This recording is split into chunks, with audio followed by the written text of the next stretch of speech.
call the April 11, 2022 regular meeting of the Redevelopment Authority to order. If everyone would rise for the Pledge of Allegiance.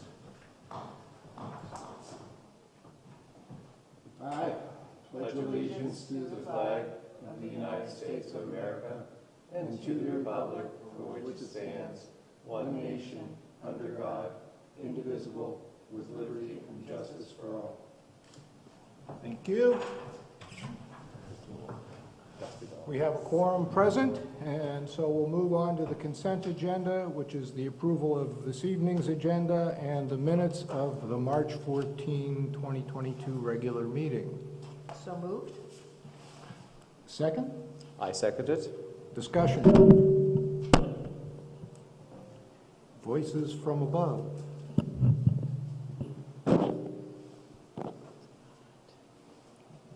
Hearing none, all in favor, aye. Aye. Aye. Opposed? Motion carries. Comments from any citizens? You don't count, Gina, so we'll get to you. Seeing none, we'll move on to the finance report. All right, so in front of you is the profit and loss for March, along with the balance sheet as of March 31st, 2022. Couple of notes, if you've noticed and looked through there, the total liabilities and assets has gone up. That's through Carrie reconciling the property values as far as the properties that we hold and have acquired throughout, our entire time, vacant lots and properties over recent times. So that's been adjusted and continues to be adjusted as we go through each of those files and try to identify those liabilities. And then, just a point, with the Housing Authority of the City of Erie, with our lead work and $13,000 worth of work for them last month, was a good help to our income coming in.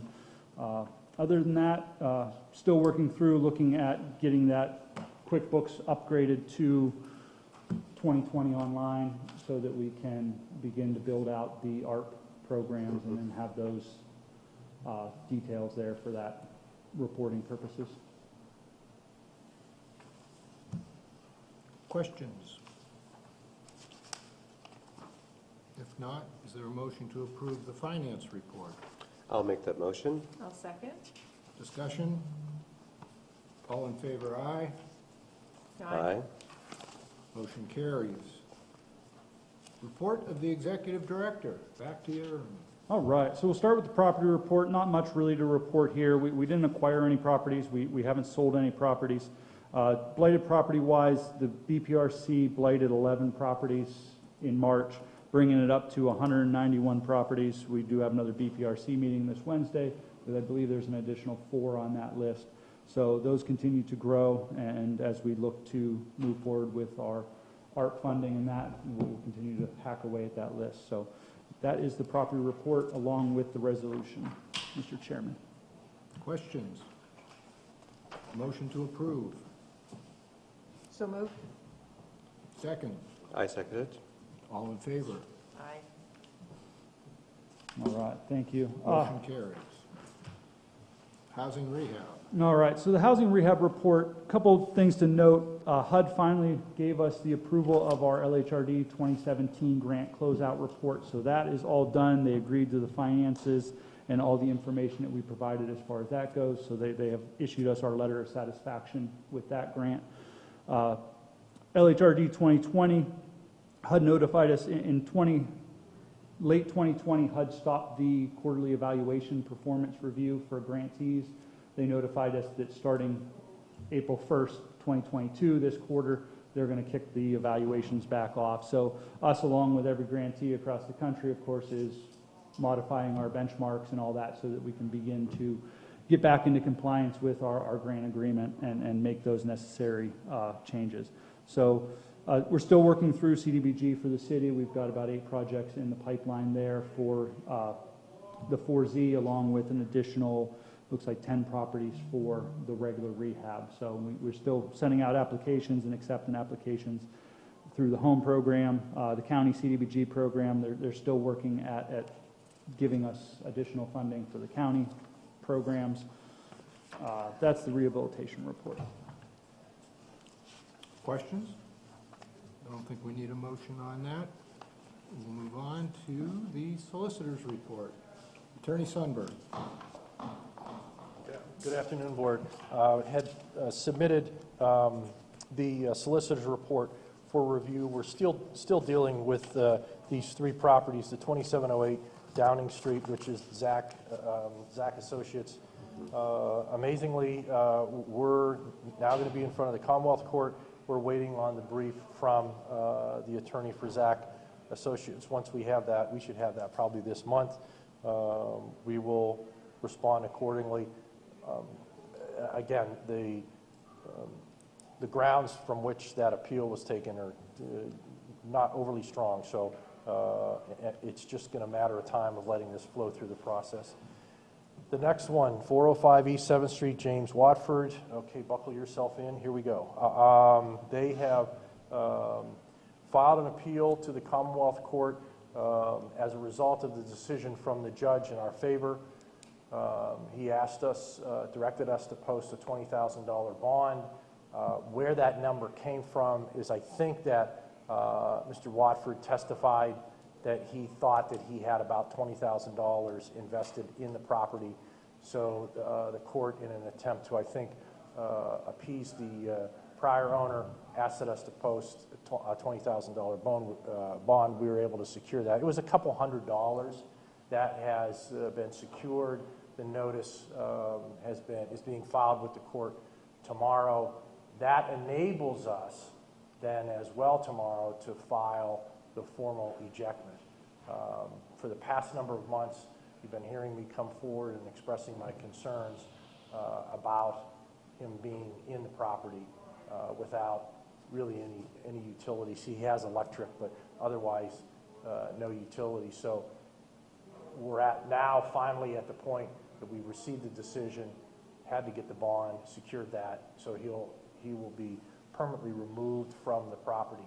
Now, having said that, the Commonwealth Court has a mediation program. We received a notice about 10 days ago that this property gets picked to be part of the mediation program. It's random. It's not every case. And to back up a little bit, this matter, we had made a proposal to Mr. Watford to say, okay, if you leave the property, we would let you do these renovations work to the house if you're that adamant about securing it, as long as you're not in the house. That was rejected. So then we continued to move forward. What I'm anticipating is probably going to happen is the mediator is going to revisit that proposal in an attempt to say, look, I'm able to have this mediation, resolve this so that you don't have to have argument in the Commonwealth Court kind of to justify their existence. But I'm anticipating that what we're going to hear back is, okay, is that proposal still on the table? We've never formally taken it off the table. We made that proposal, and it was just rejected, out of hand. Okay, so that's why we move forward. So probably in a month or two, you will hear me coming back saying, hey, look, we're getting ready for this mediation that's coming up. What authority do I have? And would I have the authority to reintroduce that proposal? So what Aaron and I will talk about here in the next couple of weeks is, okay, now that we have possession of the property, we can go in and see it. What's going on in there? And then would be able to make a recommendation to the board in anticipation of this mediation. We think, here are your options. We can tweak that proposal. We can say, look, this is so bad that we can't do anything. But again, I just wanted to let the board know we're going to be coming back to this issue here that just seems to never end. But in any event, and then finally, the last property is 1615 Parade Street. This is Mr. Easterling. He hired an attorney to file an appeal. Nothing has been done other than that. The decision from the judge is going to be forthcoming. I anticipate that appeal will be dismissed out of hand because he's not followed the proper procedures for the appellate practice in the Commonwealth Court. So that's going to fall to the wayside here. So that's where we are. Gene, do we have a mediator, or where does the mediator come from in Watford? There is a mediator that has been assigned. I want to say it's out of Allegheny County. I would like to send it to you to find out if you know the individual and what experience you or your office might have with this individual. Sure. I think that would be Yep. great. Yeah. So there was, and I can't even tell you her name, but she's part of the mediation program that the Commonwealth Court has instituted. So kind of took me by surprise. Wow, okay. And of all cases, like you got to be kidding me, but that's how things work out. So I will do that, Jay. That's a great idea. Okay. Any other questions for Gene? Thank you, sir. All right, thank you. Aaron, general updates? All right. So, Director of Finance position, we did identify an individual, April Decker. She starts on Monday, the 18th. She comes to us from Americo Federal Credit Union. She's been there for 18 years. She's now their loan officer. She just kind of looks to move out and expand her finance experience and grow upon what she's been doing. So I think she'll be a tremendous asset to the authority, specifically as far as the loan part of her background goes. So she starts on the 18th. I've also identified a candidate for the Blighted Property Coordinator position. So extended her an offer. She's looking to start this Thursday. She's got a realty license. She has experience in realty. She's from Pittsburgh area.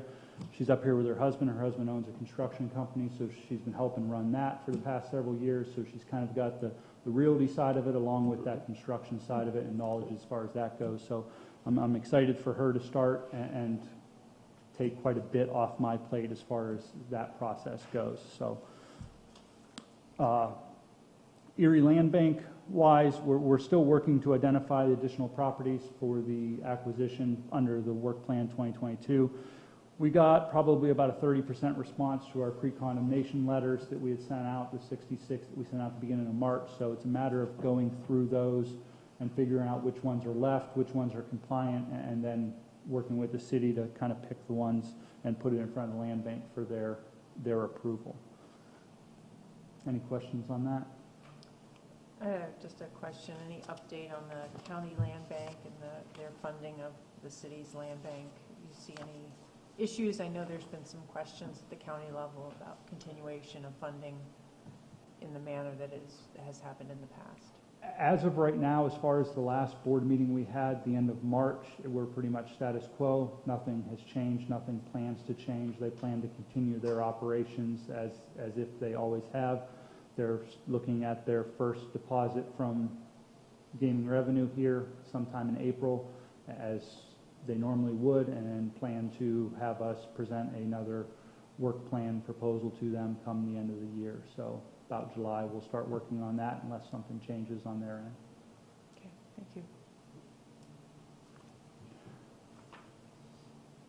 Community land trusts. We met last Wednesday. The group of us put together out of ENGP membership along with some other additions. We're meeting every bi-weekly at this point, Wednesday evenings. We met last week. We had a meeting today. We've got a spreadsheet to kind of go through property subsidies and what we could, potentially put into a property and then sell it for based upon an individual's income level. So we're working through that. Today was kind of a good workshop on just trying to figure out where we would want to focus the attention of the land trust, whether it be new construction, renovation, and then if we did new construction versus renovation, what income class would be work for each of those individuals. So we meet again Wednesday evening. If anybody would like to be involved in that, let me know, and I'll pass along the link. This Wednesday? This Wednesday at 5. No, next Wednesday at 5. Okay. You're right. Yeah, no, it was last Wednesday, so next Wednesday, 5. Yeah, no, nothing more this Wednesday. Yeah, right, got it. Is there any thought on the Next geographical? Wednesday. Community Land Trust. No, that was a workshop on subsidies. Lot going on. Is there any consideration in terms of geographically where you might launch a pilot program? Any thought to that, or? No, we haven't got that far yet. Okay. Michael from Burlington Associates gave us a kind of a list of questions to answer. You know, our first meeting last week, you know, it was our second meeting, but really the first one where we started to dig into answering a lot of those questions. So we haven't really got down to that part of it yet. We're still working on the early stages of putting the business plan together. And I would add too that after our discussion today, I think it's also going to come down to where's the most opportunity for those pilots. Mm-hmm. If we focus on rehabable properties, where are those located? Or if we're going to look for new build, then you need the sufficient land and to make it worthwhile. So that's going to definitely play a factor in where the sort of the where of. Yeah, there's lots of geographical opportunities. It's just how do you narrow it down? Narrow it down, Right. right? So that it makes sense to us as the authority, then the citizens of Erie, Pennsylvania can see that we're, you know, on the right path. Let's see, client management database system, we've been working within the authority to, you know, over the years, you know, we kind of track our intake of clients and that through an Excel spreadsheet. There was an access database at one point, an Excel spreadsheet, but, you know, moving forward with the ARP funding and the amount of applicants that we're expecting to get, I think looking at it as an Excel spreadsheet is probably far below where we should be. So we've been kind of exploring, and Cynthia's been working on identifying some companies, and we've been meeting with them to try to find something that we can utilize and will take the workload off of the staff to monitor those clients as they enter from application or project screening form on through approved application and construction. So we're working through that, and hopefully we'll be able to identify one here in the near future so that we can get that rolled out and help have that mechanism in place to assist the staff with that process. So that is all I have, if there's no questions. Any additional questions? Unfinished and new business, the housing plan. All right, so in your board packet should be a stapled set of papers with a spreadsheet on the front. Just wanted to give the board an update of kind of how the plan was originally and then how it has kind of changed through this process with the final rule and how it's been structured. So the original plan was broken out into the 8 initiatives that the authority had planned with a set administrative cost of 15%. So as we moved into it, it was determined that we needed to pull the administrative cost out and create a 9th line item.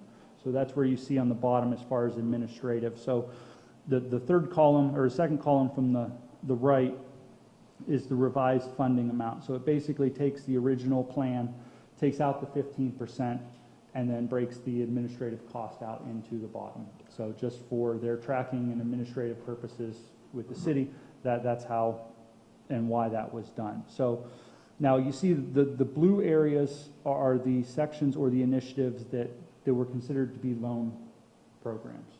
Given the final rule and the language within that, it had become evident that loan programs would not function well under the ARP program. So the thought and discussion was to utilize revenue replacement for those loan programs, and that is what currently is going through City Council for approval. So just so you know, that's where we are there. So we have signed an ARP funding agreement for a subrecipient agreement for $8,280,750 for the 5 programs identified there in the gold color. So, and we have received on April 1st our first payment from the city, which is 1/3 of the program initiatives and the full amount of the administrative funding. So, and a bank account has been created for that funding. So, any questions with that before I move on?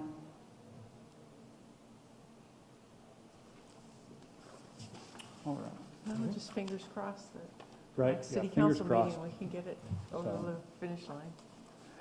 And I'll touch on more on the loan programs here, but first, I just, the second page there in your packet is the Healthy Homes program. So like I had said before, as this money, we finally got it, we got the agreement, we can move forward pretty quickly with the Healthy Homes program. It's something that we have operated hit or miss within the authority depending upon funding, nothing that we have had continuous funding for. So we always have these little programs. So the ability to get this built and then out the door quickly is extremely possible. So we've moved forward with this. We've put together kind of these Healthy Homes assessment categories, and then the following forms, the following 3 forms after that are what will be utilized to assess the properties or the individuals who apply for the program. So, and if you're not familiar with Healthy Homes assessments, it has a lot of basis on the individual that lives in the property. Unlike a lot of other programs like the Lhrd program, child under the age of 6, it's focused on lead, it's focused on remediating the lead for the children. Healthy Homes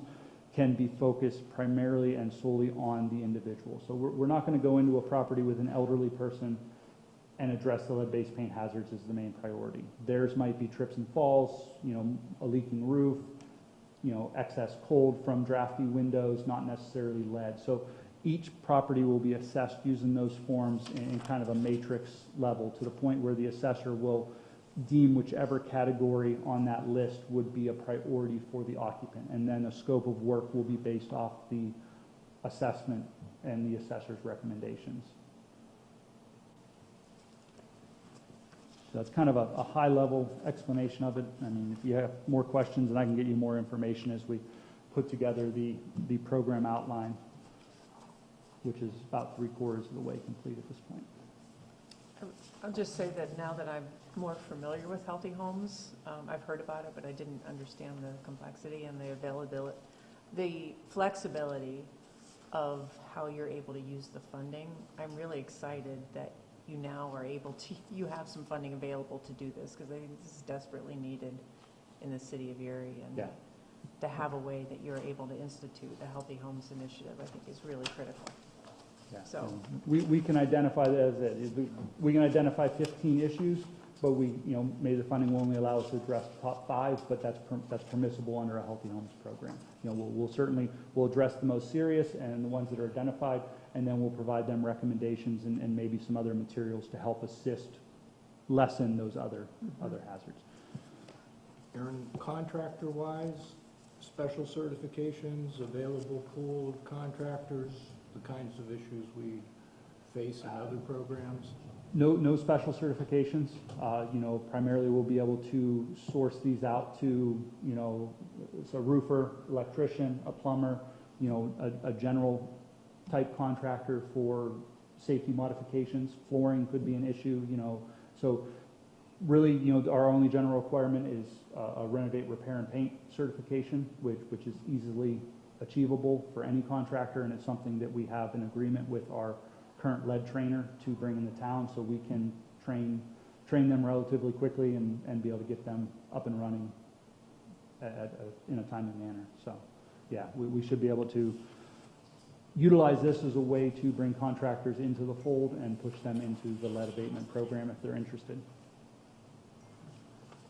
Any other questions regarding Healthy Homes? All right, then, All right. loan programs? So we met last Thursday with the Erie Neighborhood Growth Partnership and kind of reviewed the Healthy Homes program, but also the loan programs, just to kind of go over some questions and brainstorm on how our funding limits, our terms, kind of who would get the funding, and start working on those loan programs with the anticipation that, we would be able to move forward with them with council's approval. So really, we started with rental investment, and I certainly think, the recommendation was that we wouldn't roll all these loan programs out first. We would roll one out, start processing those, and roll them out individually, so we weren't bombarded with a bunch of loan applications from that. So rental investment, in my opinion, would be the first one we would roll out. And talking with some landlords, certainly, I think, there's some anticipation and some hope that they would be able to get a loan, on some of these properties that they have, that they're just not able to get a loan or a reasonable loan on at this point. So we went through it, we talked about, what our loan limit would be, and, looking at this under rental investment, a $20,000 max or an 80%. So looking at giving, the investor, 80% with a 20% match. So we would go up to 20,000 on that, do a term of 10 years at 90% of the prime interest rate, and allow them to utilize that to fix up their registered rental property located within the city of Erie, giving priority to qualified census tracts and landlords who own 4 or less buildings. So, And do they have to occupy one of them, or what's the owner-occupied rental requirement? that was that, to kind of with the home ownership, that there would be the possibility that we would have an owner occupant who lives in a duplex and has a rental. So they would be eligible for this, and given that we would want to focus on owner occupant rental first and then move on to landlords. That's probably going to be a small percentage, but we wanted to prioritize the owner occupancy point in that. And these are straight loans? These aren't self-forgiving? No, the rental would be straight loan. We kind of got hung up on the homeowner rehabilitation loan and being forgivable. I think we kind of touched on it. We're going to have to come back to that and brainstorm a little bit more as the group goes, and see how we want to structure that, because that one kind of had the forgivable option in it, and what that looks like, what group would be forgivable, would be more under that homeowner rehabilitation loan. And these are collateralized by a mortgage? Yes. Okay.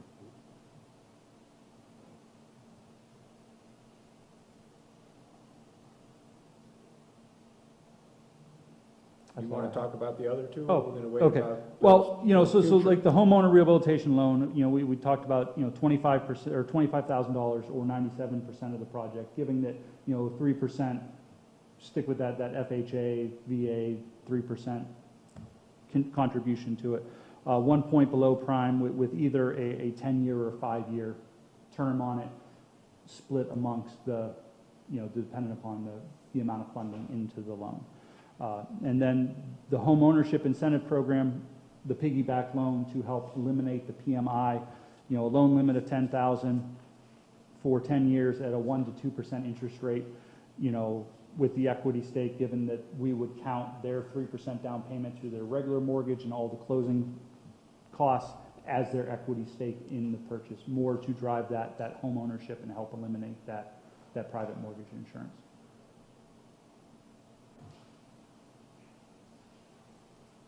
And then you've got a comment, apparently you plan on a loan review board of some Yeah, type? so as I had mentioned before, with this, the recommendation is that, so these loan programs roll out, that the board would appoint a loan review board who would, the authority would accept the applications, we would process them, and then they were ready, we would put them in front of the loan review board for the approval. That would be our loan servicing, that they would be the ones to approve or deny the loan, and at that point, then they would be brought to the Redevelopment Authority Board for approval, and then with the issuance of the loan at that point. So that's kind of the makeup. It would be a 5-member board, and we would look to fill it with as a banker, real estate agent, an attorney, a community center group member, and a board member from the Redevelopment Authority Board as well. So, something to start thinking about, so that we get that council approval that we could start moving forward with building a loan review board. Questions? Okay. All right.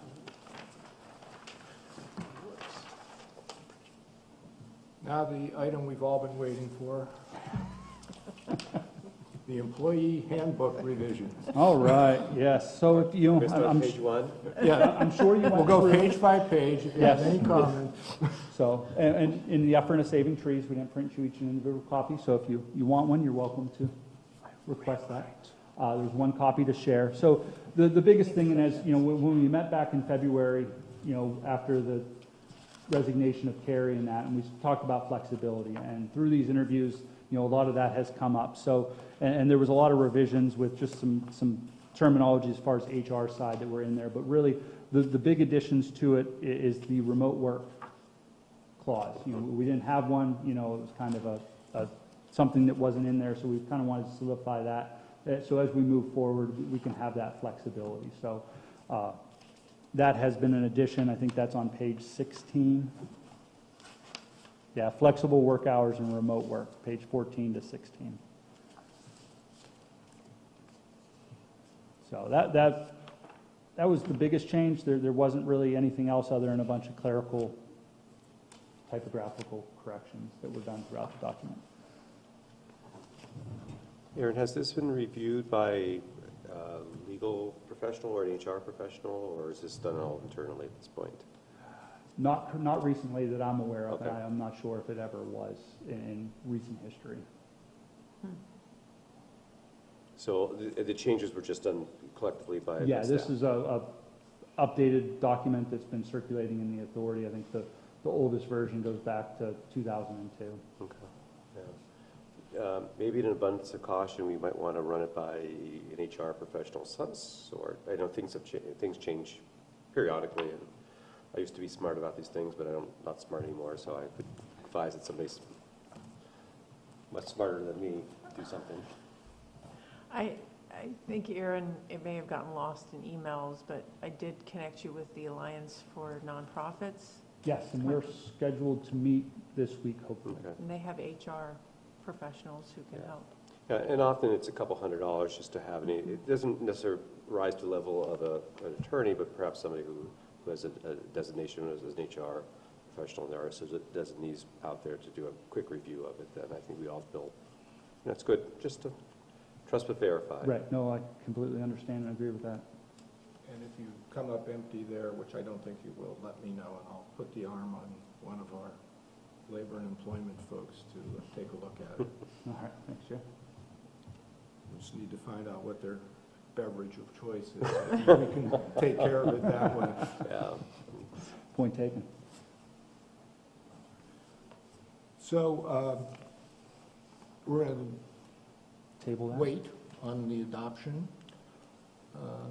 I would be okay to move this along with the direction to the director to have it reviewed. I would be okay. I'm not sure if the rest of the. I feel comfortable with that. All right, so all those in favor of approving it, subject to Final review by an HR professional or equivalent? Yeah, I will make that motion. And I'll second it. Discussion. Hearing none, all in favor? Aye. All right. Aye. I think that's an important move. Oh, yeah. It's a good thing that COVID taught us, because it's really Oh, yeah, we absolutely. not going away. No, we need to No. keep moving and everything. I just want to make sure that, because so much has changed, and it's good to just check in. No, certainly. And the 457B retirement amendments? All right, so we've been working through I with, guess I was wrong about the handbook being the most exciting item on the agenda. tell me about it. So I'm still working with the plan administrator on the 457B. This document is extremely old and has been modified several times, and was basically brought out of retirement back in 2013 when it was reinstituted at that time. So a couple of the changes in moving through with the interview process, and that the 457B, the retirement plan, came up a lot. And as you're aware, the majority of the reasons behind individuals leaving the redevelopment authority for the city is due to the pension. Well, one sticking point is that, right now a current employee isn't eligible to start contributing at all to the retirement for 6 months. Not a big deal, but for some wanting to bring something in from another organization they have to work with their prior employer to hold on to that for 6 months before they roll it into ours. So that becomes a sticking point for some of them. And then right now the employees are, if they want a contribution, minimum of 4% with a 2% match from the authority. So my only request is to increase that up to a 4%. So that if the employee is contributing 4%, the authority will match that 4%. Of course, the employee is free to contribute more, but the match of the authority will be at least 4%. I mean, right now, I think we have one employee and myself who participate in the retirement account, and I'm not speaking for any of the new employees who haven't been, or will just become eligible next week, so. But the two, like I said, the two changes would be to remove the service requirement and to raise that, the employer contribution from 2% to 4% for employees. And the service requirement's okay under our contract? In Yes. terms of reducing the amount? Yes, Okay. yes, that is, these two changes are completely acceptable. There Okay. may be more adjustments that will have to be made see. as we move forward, but we're going to work, I'm going to work with John at who's one of the plan administrators we're going to start from scratch and kind of go through this and put it back together in hopes to clean it up a little bit. I've seen plans where the waiting period was a year, which was extremely frustrating for Yeah. everybody, so this is good.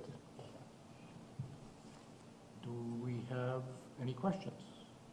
Do we have a motion to approve the increase of the match to 4% and the removal of the 6-month waiting period? I'll make that motion. Second, I'll be pleased to second. discussion. All in favor, aye? Aye. Aye. Motion carries.